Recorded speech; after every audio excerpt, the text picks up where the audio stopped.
bienvenidos a En Dos Continentes. Bueno, ¿ha pasado algo hoy? Que parece que los españoles nos vamos de elecciones otra vez. Pues nada, si tenían planes el 23 de julio, cambien de idea. Pero no vamos a hablar de eso. Vamos a hablar de lo que ha ocurrido en la noche del domingo. Vamos a hablar de las elecciones que ya se han decidido. Hemos estado durante semanas esperando los resultados y lo cierto es que no ha habido sorpresas. Por ejemplo, la capital tenía su candidato predilecto, un candidato que se esperaba que iba a ganar y que ha hecho eso mismo, imponiéndose frente a todos aquellos que, según los ganadores, podrían amenazar los valores tradicionales, no solo de dicha capital, sino de todo el país. Como decíamos, una auténtica victoria incontestable por toda la nación. Claro, existe la posibilidad de que les estemos confundiendo. No estamos hablando de las elecciones municipales y autonómicas en España, sino de las elecciones presidenciales en Turquía. Dicho y hecho, es cierto que la primera vuelta no fue suficiente para que Recep Tayyip Erdogan revalidase su cargo como presidente de Turquía, pero a la segunda ha ido la vencida. Así es, con el 52,14% de los votos, Erdogan se ha impuesto a su oponente, el señor Kemal Kılıçdaroğlu, que ha conseguido el 47,84% de los votos. Una carrera reñida, sí, pero que ha vuelto a recalcar que la voluntad de Turquía es firme. Quiere que Erdogan, pese a ser criticado por todo el oeste, siga dirigiendo su país. Y ojo, que algo debe estar haciendo bien Erdogan, porque lo cierto es que lleva en el poder bastante tiempo. En 2003 se convirtió en el primer ministro de Turquía hasta el año 2014. ¿Y qué pasó después? Bueno, pues que dejó de ser primer ministro, sí, pero para convertirse en presidente. Es decir, que Erdogan ha ejercido 11 años como primer ministro y lleva casi 10 como presidente, y acaba de renovar su cargo otros 5 años más. Sí, estos son los datos, pero hay preguntas.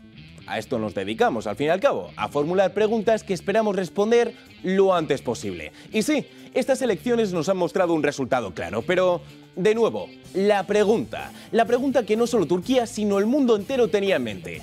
¿Iba a volver a pasar? ¿Sucedería de nuevo? ¿Volveríamos a ver esta imagen y a escuchar este sonido?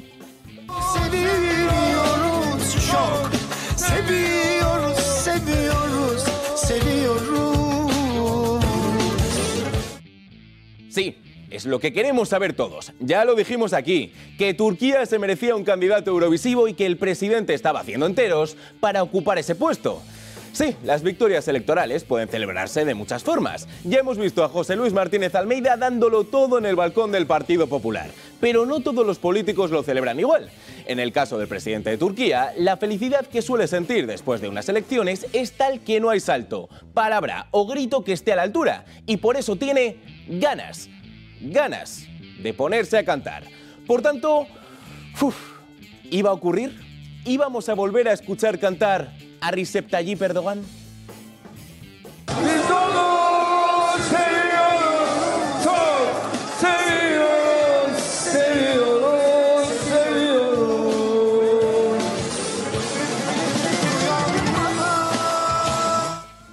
Sí, les juro que adoro escuchar esa voz musical. Vale, Erdogan ha dado todo un concierto, y no solo musicalmente hablando, sino también a nivel político. Ya hemos visto la primera prueba, el himno de la victoria que se ha marcado el presidente de Turquía ante su público. Pero, ¿qué público? Este era el ambiente de la tarde del domingo en Turquía.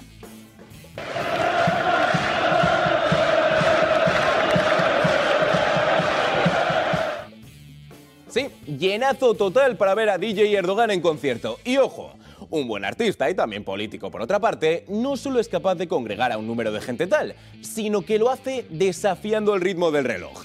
Hemos visto el ambiente en Turquía por la tarde. Vamos a ver qué ocurrió cuando se puso el sol. Pues que el llenazo seguía siendo absoluto. Los Erdolivers, o seguidores de Erdogan, seguían sin moverse, con más fuerza aún tras la victoria y con gritos a favor de su presidente y banderas turcas por doquier. Pero centrémonos en lo importante. Pongámonos serios, aunque sea durante un segundo. Este resultado electoral no es uno que haya que mirar por encima o que simplemente le sirva a Turquía. No. Es un resultado que tiene implicaciones en todo el mundo. Que Erdogan pretende continuar su modelo de gobierno en Turquía es sabido por todos, y quizás algo que debería afectar a Turquía y punto. Pero no estamos hablando de cualquier país, y mucho menos en los tiempos que vivimos. Erdogan lo sabe y quiere más. Quiere que Turquía ocupe el lugar que le corresponde en el mundo. De nuevo, la balanza del mundo vuelve a tener una forma nueva. Turquía tendrá un voto muy poderoso y fuerte en este orden global. Y Turquía ocupará ese lugar merecido en el orden global. Estas elecciones fortalecerán nuestra lucha contra las organizaciones terroristas y haremos que nuestros canales políticos y diplomáticos sean más eficientes. Impulsaremos los desarrollos regionales enseguida. De forma multidimensional, haremos que las organizaciones terroristas estén lejos de nuestra frontera. ¿Y qué lugar es ese? ¿Cuál es la importancia de Turquía en el esquema global en este mismo instante? Hablaremos en un momentito de ello, pero antes, seamos ecuánimes. Acabamos de escuchar a Erdogan, acabamos de escuchar el que parece ser el mapa del presidente de Turquía durante estos próximos 5 años, pero ¿qué ha pasado al otro lado? ¿Qué ha pasado con el hombre que se ha quedado a las puertas de la presidencia? Kemal Kılıçdaroğlu pensaba que lo tenía, pensaba que era suyo, que la presidencia estaba al alcance de su mano, casi podía tocarla. El principal rival de Erdogan salió de la primera vuelta confiado, muy confiado, quizá demasiado confiado. A pesar de las campañas de calumnias y los insultos, Erdogan no ha conseguido el resultado que esperaba. Nadie debería estar contento por un hecho irreversible. Las elecciones no se ganan en los balcones. Aún siguen llegando los datos de las elecciones. Si nuestra nación decide que haya una segunda vuelta, será un placer. Ganaremos definitivamente las elecciones en la segunda ronda. Todos lo verán.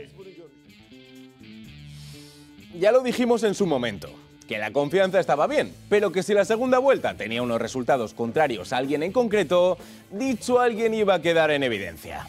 Bueno, no es que me guste señalar a nadie en concreto, pero sí que lo hemos visto. Sí, pero no precisamente a tu victoria.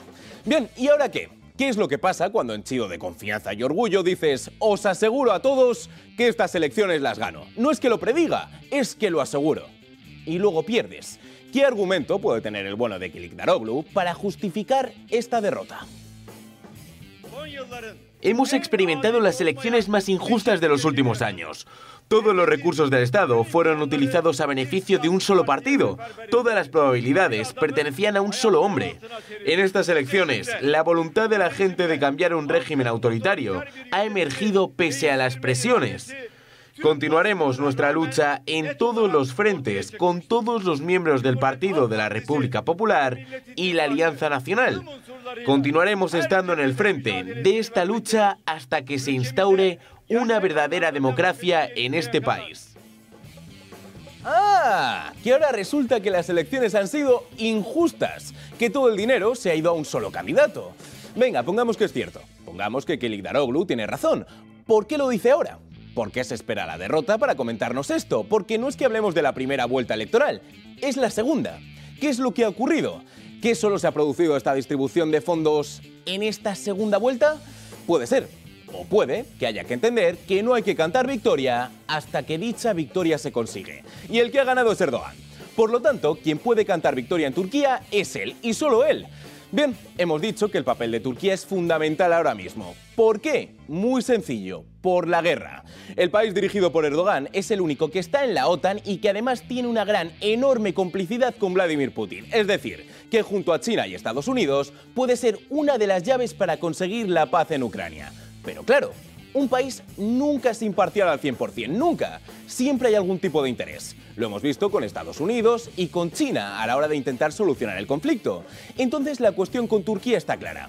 Hay que conseguir que los intereses de Turquía sean los mismos que los de aquellos países involucrados directa o indirectamente en el conflicto. Un intento que vemos incluso en la más inocente de las conversaciones. ¿Cuáles? En las felicitaciones. Los grandes mandatarios mundiales han querido felicitar a Erdogan por su victoria presidencial. Pero ojo, todas y cada una de esas felicitaciones han traído una petición en su interior. Empecemos por la OTAN, o lo que es lo mismo, por su cabeza visible, Estados Unidos.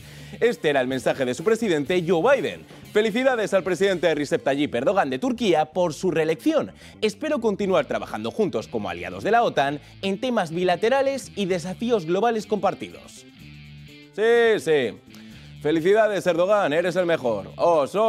Erdogan es como un dios. Dicho esto, no te imaginas lo que me gusta trabajar contigo en la OTAN, porque acuérdate, estás en la OTAN, así que tienes que hacer lo que diga la OTAN, ¿de acuerdo?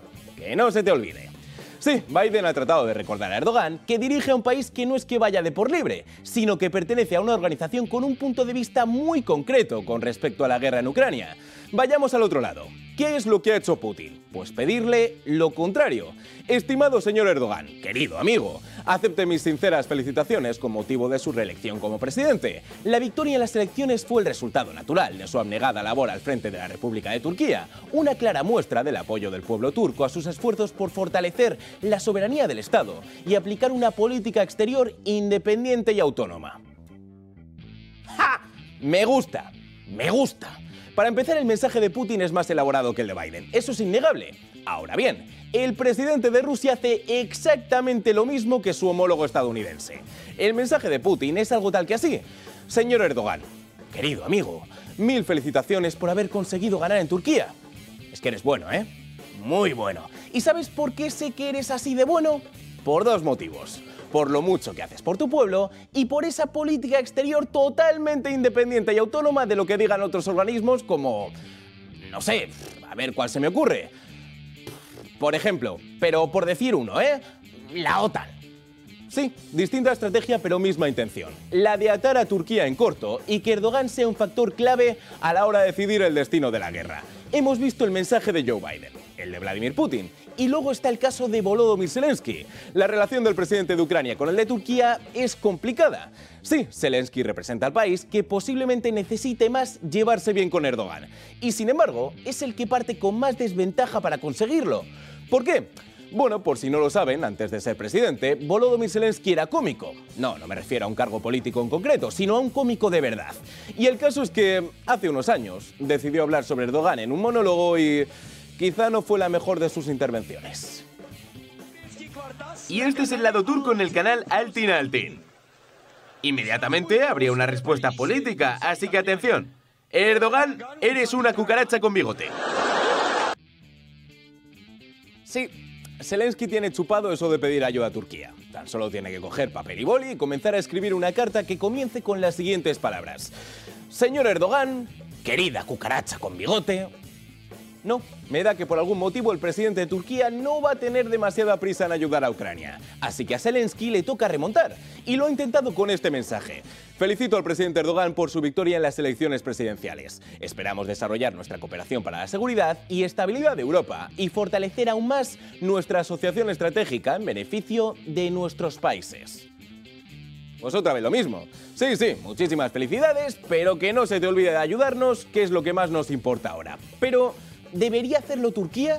¿Debería ayudar a Ucrania en esta contienda cuando hay actos del país que están mosqueando a más de uno?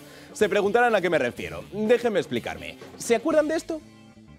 El pasado 3 de mayo vimos por primera vez estas imágenes. Las imágenes de dos drones colisionando con la protección del Kremlin. Un choque que no es realmente relevante por el resultado, sino por el que podría ser su objetivo. Hablamos del Kremlin, uno de los lugares más visitados por Vladimir Putin. ¿Había sido este ataque un intento de acabar con la vida del presidente de Rusia? La respuesta estaba clara. ¡Nah! ¿Cómo va a ser eso lo ocurrido? No, lo que ha pasado es que los rusos han lanzado este ataque contra su propio gobierno, y tenía sentido. Justo cuando Ucrania se prepara para el contraataque, resulta que se lanza este ataque justo cuando Putin no estaba allí. ¡Vaya! ¡Qué casualidad! Sí, los rusos eran los culpables, claros. Pues no, parece que no es así.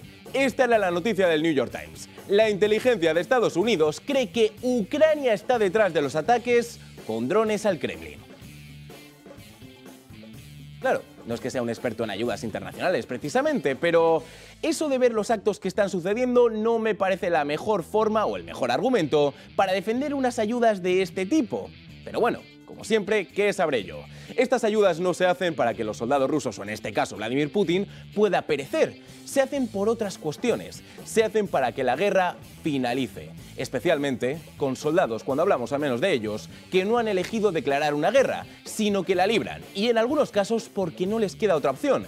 El panorama internacional, por tanto, se ve claro. Sí, aunque pueda parecer lo contrario. No se confundan, se ve de forma cristalina. Dos bandos luchan indirectamente en una guerra cuyo foco se localiza en Ucrania, sí, pero que también tiene muchísima importancia en Turquía. Veremos si Erdogan consigue elegir la pastilla adecuada y así todos podemos cantar. Les esperamos en un nuevo programa en 2 continentes en el que hablaremos sobre Estados Unidos y todo lo que sucede a su alrededor. Solo aquí, en El Toro Televisión. Hasta mañana.